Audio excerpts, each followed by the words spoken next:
का महत्व भी थी। सृष्टि के सभी प्राणियों का कल्याण करने वाले शंकर भगवान के पुत्र श्री गणेश महाराज और माता रिद्धि सिद्धि की पुत्री संतोषी माता विश्व के सभी उपासक स्त्री पुरुषों का कल्याण करती हैं।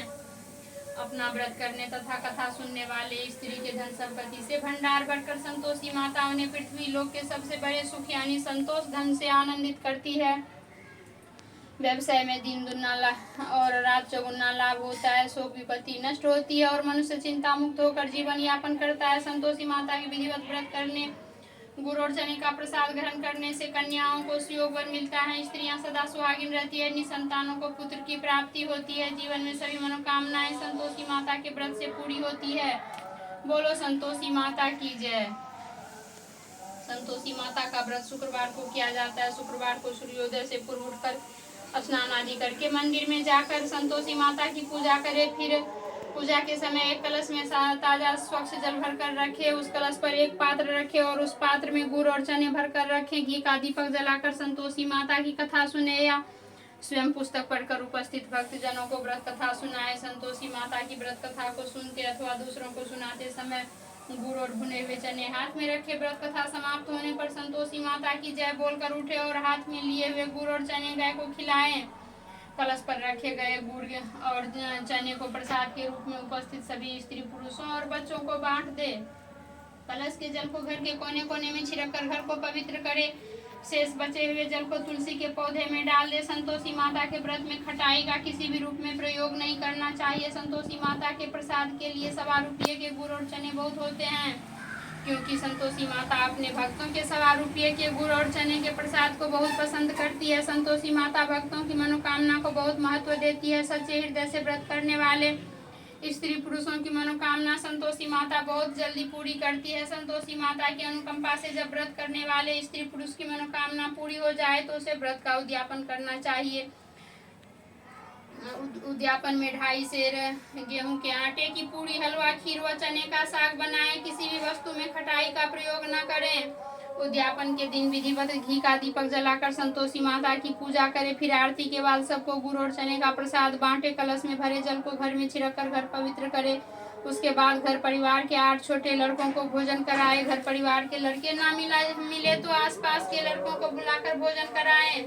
ब्राह्मण के लड़कों को भी भोजन करा सकते हैं। भोजन के बाद दक्षिणा में लड़कों को रुपये पैसे न देकर कोई फल देना चाहिए, लेकिन फल खट्टा नहीं होना चाहिए। व्रत करने वाले स्त्री पुरुषों को दिन में 1 बार ही भोजन करना चाहिए। संतोषी माता की व्रत कथा। कंचनपुर नगर में एक बुढ़िया रहती थी। उस बुढ़िया के 7 बेटे थे। सभी का विवाह हो चुका था। 6 बड़े बेटे तो काम करते थे, लेकिन 7वां बेटा अभी कोई काम नहीं करता था। सुबह उठकर स्नान आदि से निवृत्त होकर 6 बेटे रसोई में बैठकर भोजन करते और फिर अपने काम पर चले जाते थे। बुढ़िया उन बेटों को अपने हाथ से खीर, पूरी, हलवा आदि बढ़िया बढ़िया व्यंजन बनाकर खिलाती थी। 7वां बेटा खूब धूप निकलने पर बिस्तर से उठता था, फिर स्नान करके भोजन के लिए रसोई में जाता था। बुढ़िया दूसरे बेटों का बचा हुआ खाना एक थाल में रखकर उसे दे देती थी। 7वां बेटा उसी भोजन को खुश होकर खा लेता था। भोजन करके वह घर से निकल जाता और अपने दोस्तों के साथ घूमता फिरता। इस तरह मौज मस्ती से उसके दिन व्यतीत हो रहे थे। उसकी पत्नी बार बार उससे कोई काम करने के लिए कहती थी, लेकिन वह हंसकर कहता था, अरे तुम बार बार क्यों काम के लिए कहती हो? कितने मजे से दिन गुजर रहे हैं। माँ कितने बढ़िया बढ़िया व्यंजन बनाकर खिलाती है। तब उसकी पत्नी क्रोधित होकर कहती, माँ तुम्हें बढ़िया बढ़िया व्यंजन बनाकर नहीं खिलाती, बल्कि सबका बचा हुआ जूठा भोजन खिलाती है। यदि तुम्हें मेरी बात पर विश्वास न हो तो किसी दिन छिपकर स्वयं अपनी आंखों से देख लेना। अपनी पत्नी की बात पर उसे यकीन न था, लेकिन एक दिन इस बात की सच्चाई जानने का निर्णय करके वह सिर दर्द का बहाना बनाकर एक चादर ओढ़कर रसोई घर में ही सो गया। थोड़ी देर के बाद उसकी माँ ने अपने बेटों को खीर, पूरी, हलवा आदि बनाकर खिलाए। भोजन के बाद उन्हें लड्डू खाने को दिए। भोजन करके वे अपने काम पर चले गए। उनके जाने के बाद बुढ़िया ने उनकी थाली में बचे भोजन को एक थाली में रखा। बचे हुए लड्डुओं के टुकड़ों को एकत्र करके दोबारा लड्डू बनाए। उसके बाद बुढ़िया ने 7वें बेटे को भोजन करने के लिए कहा। उसने सोते हुए चादर के नीचे से सब कुछ देख लिया था। वह उठकर बोला, माँ मुझे भूख नहीं है, मैं परदेश जा रहा हूँ। बुढ़िया ने कहा, कल जाता हो तो आज ही चला जा। बुढ़िया के कठोर वचन सुनकर वह तुरंत प्रदेश जाने की तैयारी करने लगा। चलने से पहले वह अपनी पत्नी के पास गया। उसकी पत्नी गोबर गौशाला में गोबर के कंठे पाथ रही थी। उसने जाकर अपनी पत्नी से कहा, हम जावे परदेश को आवेंगे कुछ काल, तुम रही हो संतोष से धर्म अपना पाल। अपने पति के वचन सुनकर वह कम गंभीर स्वर में बोली, पत्नी बोली, दो निशानी आपनी देख धरू मैं धीर, शुद्धि मती हमारी विसारी हो रखियो मन गंभीर। अपनी पत्नी के वचन सुनकर वह बोला, मेरे पास निशानी के लिए बस यह एक अंगूठी है, इसे अपने पास रख लो, लेकिन अब तुम भी अपनी कोई निशानी मुझे दे दो ताकि प्रदेश में उस निशानी को देखकर तुम्हें याद कर सकूं। अपने पति की बात सुनकर वह बोली, नाथ मेरे पास निशानी के लिए कुछ भी नहीं है। फिर कुछ सोचकर उसने गोबर के हाथ से उसकी पीठ पर छाप लगा दी। सातवां बेटा अपनी पत्नी उस निशानी को लेकर प्रदेश के लिए चल पड़ा। कई दिनों की लंबी यात्रा करके वह सुंदरवन विशाल नगर में पहुंचा। वहां उसने कई दुकानदारों से नौकरी देने के लिए प्रार्थना की, लेकिन सबने उसे परदेसी जानकर उसकी प्रार्थना ठुकरा दी। निराश होकर अंत में वह एक सेठ की दुकान पर पहुंचा। उसने सेठ से भी नौकरी देने की प्रार्थना की। सेठ को एक नौकर की जरूरत थी। उस सेठ ने उसे तुरंत नौकरी पर रख लिया। उस दिन उसकी बहुत बिक्री हुई और वह उस लड़के से बहुत खुश हुआ। कुछ ही दिनों में उसने सेठ का सारा काम संभाल लिया। उसके व्यवहार से आने वाले ग्राहक बहुत प्रसन्न थे। सेठ का व्यवसाय तेजी से चलने लगा। उसने उसकी मेहनत और ईमानदारी देखकर उसे अपना हिस्सेदार बना लिया। कुछ ही महीनों में उस लड़के ने बहुत सा धन कमा लिया। संयोगवश कुछ समय बाद सेठ को उस नगर को छोड़कर दूर किसी नगर में जाना पड़ा। अतः सेठ अपना हिस्सा लेकर दुकान उस लड़के को देकर चला गया। अब सारे व्यवसाय का मालिक वह लड़का बन गया। उधर बुढ़िया उस लड़के की पत्नी को बहुत दुख देने शुरू कर दी थी। वह हर समय बहू को जली कटी बातें सुनाती रहती थी। वह बेचारी हर समय काम पर लगी रहती थी, लेकिन फिर भी उसे जेठानियां उसे कुछ कहती रहती थी, वह बुरा भला कहती रहती थी। सुबह होते ही बुढ़िया उस लड़के की पत्नी को जंगल में लकड़ियां लाने के लिए भेज देती थी। उसे आटे से निकले चोकर की रोटियां खाने को देती थी और उसे नारियल की कटोरी में पानी पीने के लिए देती थी। वह बेचारी चोकर की रोटियां खाकर भी किसी से कुछ नहीं कहती थी, बस इसे अपने भाग्य का लेखा सोचकर चुप रह जाती थी। एक दिन वह जंगल से लकड़ियां काट कर लौट रही थी। उस रास्ते पर संतोषी माता का मंदिर था। उस मंदिर के पास लकड़ियों का गट्ठर जमीन पर रख हुआ। कुछ देर आराम करने के लिए रुकी। मंदिर में उसने बहुत सी स्त्रियों को पूजा करते देखा, तो उसने पूछा, आप सब किसकी पूजा कर रही हैं? इस पूजा के करने से क्या पुण्य मिलता है? एक स्त्री ने उसे बताया, हम सब संतोषी माता का व्रत करके उनकी पूजा कर रही हैं। संतोषी माता की पूजा करने से धन संपत्ति से भंडार भर जाता है, निर्धनता दूर होती है, परिवार में सभी सुख शांति से रहते हैं, लड़कियों का शीघ्र विवाह होता है और उन्हें सुयोग वर मिलता है, व्यवसाय में लाभ होता है, निसंतान के घर में संतान होती है, पति अगर प्रदेश गया हो तो संतोषी माता की अनुकंपा से शीघ्र घर लौटता है, न्यायालय में कोई मुकदमा चल रहा हो तो उसमें जीत होती है, धन संपत्ति में बढ़ोतरी होती है, पारिवारिक क्लेश नष्ट होता है, व्रत करने वाले स्त्री पुरुषों को संतोष मिलता है, सभी मनोकामनाएं पूरी होती है। स्त्रियों से संतोषी माता के व्रत के बारे में इतना सुनकर उसने व्रत करने की विधि भी पूछी। तब एक बूढ़ी स्त्री ने उसे बताया, संतोषी माता का व्रत शुक्रवार को किया जाता है। गुड़ और चने का प्रसाद बांटकर स्वयं भी प्रसाद ग्रहण करना कभी नहीं भूलना। संतोषी माता गुड़ और चने से की गई पूजा से प्रसन्न होती है। संतोषी माता का व्रत शुक्रवार को ही किया जाता है। शुक्रवार को सूर्योदय से पहले तो उठकर स्नान आदि से निवृत्त होकर संतोषी माता के मंदिर में जाकर पूजा करके व्रत कथा सुननी चाहिए। मंदिर में ना जा सको तो घर के किसी कमरे में संतोषी माता की मूर्ति या चित्र रखकर छोटा सा मंदिर बनाकर पूजा करनी चाहिए। व्रत करने वाले व्यक्ति को उस दिन कोई भी खट्टी चीज या खट्टा फल नहीं खाना चाहिए। घर में भी किसी को खट्टी चीज नहीं खानी चाहिए। संतोषी माता के व्रत के बारे में सभी बातें पूछकर साथ में बेटे की बहू ने मन में निश्चय किया, आज सारी लकड़ियां बेचकर गुड़ और चने खरीद कर आने वाले शुक्रवार को संतोषी माता की पूजा अवश्य करूंगी। उसी दिन उसने लकड़ियां बेचकर गुड़ और चने खरीदे। शुक्रवार को सूर्योदय से पूर्व उठकर उसने स्नान आदि किया। फिर एक कलश में स्वच्छ व ताजा जल भरकर रखे चने और गुड़ के साथ जंगल की ओर चल पड़ी। रास्ते में संतोषी माता के मंदिर में जाकर उसने संतोषी माता की विधिवत पूजा की और व्रत कथा सुनी। फिर संतोषी माता के चरणों में सिर रखकर प्रार्थना की, हे माता, मेरे कष्ट दूर करो, मैं हमेशा तुम्हारी पूजा करूंगी। मेरा पति प्रदेश से सकुशल लौट आए। संतोषी माता का स्मरण करते हुए उसने आसपास वालों को गुड़ और चने का प्रसाद बांटकर थोड़ा सा प्रसाद स्वयं भी ग्रहण किया। इस प्रकार साथ में बेटे की बहू ने हर शुक्रवार को संतोषी माता का विधिवत व्रत करना आरंभ कर दिया। दूसरे शुक्रवार को उसने व्रत किया तो उसके पास पति का पत्र आ गया। तीसरे शुक्रवार को पति का भेजा हुआ रुपया आ गया। इस पर घर के लोग उससे ईर्ष्या करने लगे। जेठानियां ताने देने लगी, अरे अब तो पति के पत्र आने लगे हैं, रुपया भी आने लगा है। घर के बच्चे भी बार बार कहने लगे अब तो चाची के पास रुपया आने लगा है, अब तो वह सीधे मुंह किसी से बात भी नहीं करेगी। वह बेचारी सबके ताने सुनकर चुप रह जाती थी। वह हर शुक्रवार को संतोषी माता के मंदिर में व्रत करने और कथा सुनने के बाद उनके चरणों में सिर रखकर प्रार्थना करती थी, हे माता, मैंने आपसे धन नहीं मांगा था, मैंने तो अपने पति के सकुशल लौटने की प्रार्थना की थी। एक दिन उसकी प्रार्थना सुनकर संतोषी माता ने प्रसन्न होकर कहा, जा बेटी, तेरी मनोकामना पूरी होगी, तेरा पति शीघ्र ही घर लौटेगा। वह बेचारी संतोषी माता के वचन सुनकर खुशी खुशी घर लौटी। उधर सातवां बेटा दुकानदारी में इतना व्यस्त हो चुका था कि उसे पत्नी और घर का कोई स्मरण नहीं रहा था। दुकान के काम से उसे फुर्सत ही नहीं मिलती थी।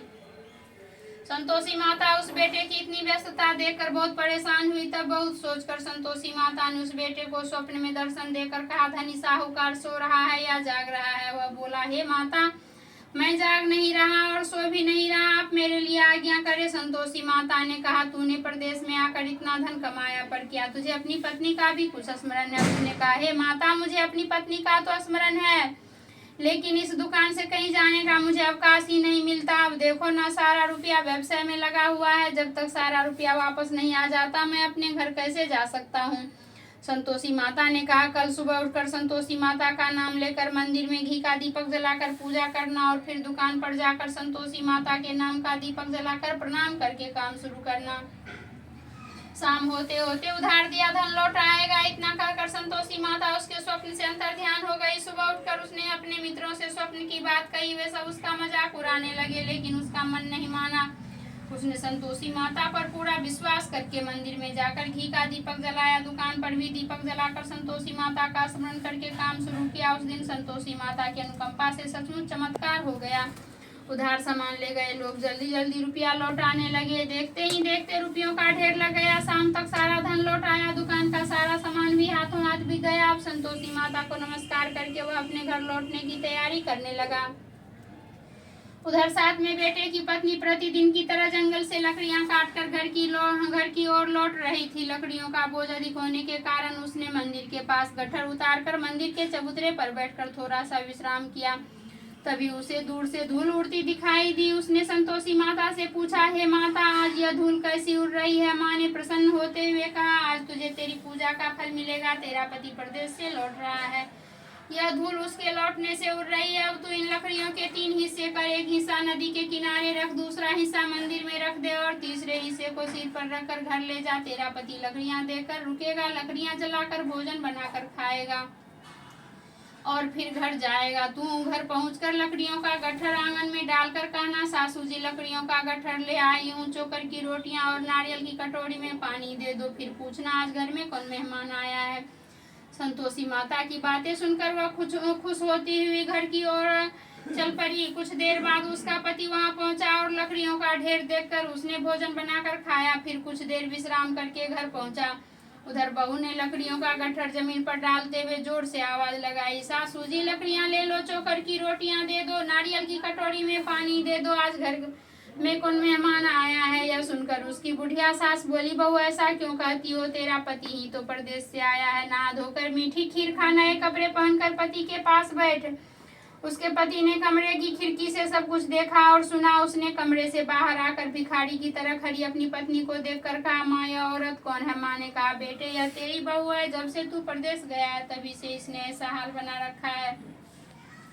सारा दिन गांव में ऐसे ही जानवरों की तरह घूमती फिरती है, घर का कोई काम काज नहीं करती और नारियल की कटोरी में पानी मांग रही है। सातवां बेटा गंभीर होकर बोला, माँ मैंने इसकी सारी बातें स्वयं अपने कानों से सुनी है, मुझे बराबर वाले दूसरे घर की ताली दे दो, मैं उसी घर में रहूंगा। बुढ़िया माँ ने उस बेटे को दूसरे घर की ताली दे दी। वह अपनी पत्नी के साथ उस घर में आनंद से रहने लगा। उसके पास धन की कोई कमी न थी। उसने घर को मॉल जैसा सुंदर बना दिया। अगले शुक्रवार को उसकी पत्नी ने कहा, प्राणनाथ मैं संतोषी माता का व्रत करती हूँ, संतोषी माता की अनुकंपा से ही मेरे सब काम पूरे हुए। अब मैं व्रत का उद्यापन करना चाहती हूँ। पति ने कहा, अवश्य उद्यापन करो, मैं उद्यापन के लिए सब सामान एकत्र करता हूँ। बहू ने अपनी जेठानियों के लड़कों को भोजन के लिए बुलाया। सभी जेठानियां उसकी धन संपत्ति और वैभव से ईर्ष्या करने लगी थी। जेठानियों ने अपने बच्चों को सिखा दिया कि तुम भोजन के समय खट्टी चीजें मांगना। वे नहीं चाहती थी कि उसका उद्यापन पूरा हो। संतोषी माता की पूजा के बाद जब बच्चों को भोजन के लिए कहा गया तो सब खटाई मांगने लगे। बहू ने कहा खटाई किसी को नहीं मिलेगी। तब सभी बच्चे उससे पैसे मांगने लगे। बहू उनकी बुरी भावना के बारे में कुछ जानती नहीं थी। उसने बच्चों को पैसे दे दिए। बच्चे दौड़ते हुए बाजार में गए और इमली लेकर खाने लगे। बच्चों को पैसे देने और उनके इमली खाने से संतोषी माता क्रोधित हो गई। उनके प्रकोप से उसी समय राजा के सैनिक साथ में बेटे की दुकान पर पहुंचे और उसे पकड़ कर ले गए। भोली बहू रोने लगी। जेठानियां ताने देने लगी, अरे बेईमानी से कमा करके धन लाया था, इसलिए राजा के सैनिक पकड़ कर ले गया। बंदीगिरी में रहना पड़ेगा, साथ ही राजा सारा धन भी छीन लेगा। साथ में बेटे की बहू रोती हुई संतोषी माता के मंदिर गई और उनके चरणों में सिर रखकर प्रार्थना करने लगी, है संतोषी माता, मुझसे कौन सी भूल हुई, आपने किस अपराध की इतनी सजा दी है। संतोषी माता ने तुरंत प्रकट होकर कहा, बेटी तूने उद्यापन में बच्चों को पैसे देकर बहुत बड़ी भूल की है। उन पैसों से बच्चों ने खटाई खाकर तेरे व्रत को नष्ट किया है। बहू रोते रोते बोली, माँ मुझे क्षमा कर दो, मैं बच्चों की बातों में यह सब भूल गई थी। अब मैं दोबारा उद्यापन करूंगी, अब कोई भूल नहीं करूंगी। संतोषी माता ने कहा, जब तू भी दोबारा विधिवत उद्यापन करेगी तो तेरी मनोकामना अवश्य पूरी होगी। मंदिर से घर लौटते हुए रास्ते में उसे उसका पति वापस आता हुआ मिल गया। बहू ने पूछा, राजा के सैनिक आपको क्यों पकड़ कर ले गए थे। वह हंसते हुए बोला, मैंने इतना धन कमाया था, उसका कर टैक्स नहीं दिया था, इसलिए राजा ने मुझे बुलाया था। अगले शुक्रवार को उद्यापन के लिए बहू ने लड़कों को भोजन के लिए बुलाया। उधर जेठानियों ने पुनः अपने लड़कों को भोजन में खटाई मांगने के लिए सिखा दिया। संतोषी माता की पूजा के बाद गुड़ और चने का प्रसाद बहू ने स्वयं भी प्रसाद ग्रहण किया। बच्चों को जब भोजन के लिए बैठाया और खीर पूरी हलवा खाने के लिए कहा तो वे बोले, हमें खीर हलवा अच्छा नहीं लगता, हमें तो खट्टी चीजें खाने को दो। बहू ने कहा, किसी को खट्टी चीज खाने को नहीं मिलेगी और मैं तुम्हें पैसे भी नहीं दूंगी। खीर पूरी हलवा खाना है तो खाओ। बच्चे नहीं माने तो उसने उन बच्चों को भगाकर ब्राह्मणों के बच्चों को बुलाकर भोजन कराया। दक्षिणा में उन बच्चों को मीठे फल खाने को दिए। उसके उद्यापन से संतोषी माता बहुत प्रसन्न हुई। उनकी अनुकंपा से बहुत शीघ्र ही गर्भवती हुई।